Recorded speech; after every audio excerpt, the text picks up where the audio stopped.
Jesus came, he died, and he destroyed the devil who had power over death. So if you tell people today that we're dealing with an already defeated devil, they might not believe you. But this knowledge empowers you to know how to overcome the devil. You're facing an enemy that's already been defeated. Something else is holding you back from success. The devil himself knows he can't stop you from experiencing God's blessings.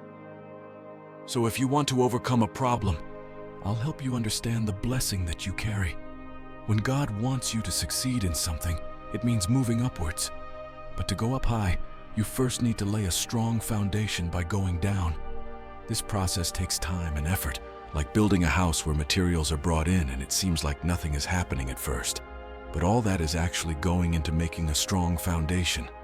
So, there are times when you might feel like you're going down or backwards in life, but it's actually preparing you to move forward and reach higher levels of success. Some of you may not know that when God wants to bless a family, He doesn't bless the whole family at once. Instead, He blesses one person in that family. Similarly, when God wants to bless a whole group of people, like a generation, He picks out one individual from that group. Every time God wants to lift up a family, He chooses one person from that family. Remember that. So, if you've been chosen by God to be a representative of His blessings in your family line, you need to understand that you have a big responsibility. You're like a gateway for blessings from heaven to come through. You become like a window from heaven that God will use to pour blessings onto your family through you. Once you're in this position, you need to know how to open and close that window. This means knowing when to shut it tight if bad things are coming, and when to open it wide if good things are on the way. So you need to have a certain way of acting and behaving that you stick to. For the sake of the next generation, you'll know when it's time to keep the window closed, and when it's time to let the blessings in. If you've been chosen as the door, it's a spiritual promotion that confuses evil practitioners like warlocks and witch doctors.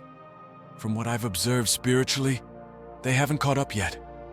Many of them lack the tools to understand God's blessings when you become the channel for blessings in your family. That's why people who practice witchcraft can't bring you down.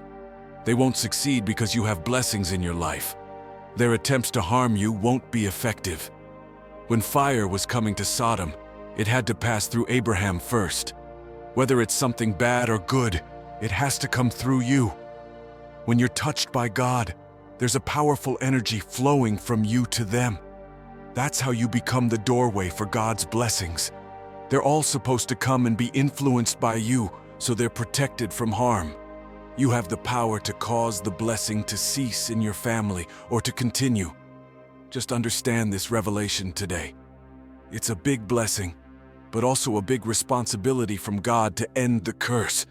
And you declare it with boldness that they will not suffer for my reason. They will not suffer because I'm here. My generation will not perish.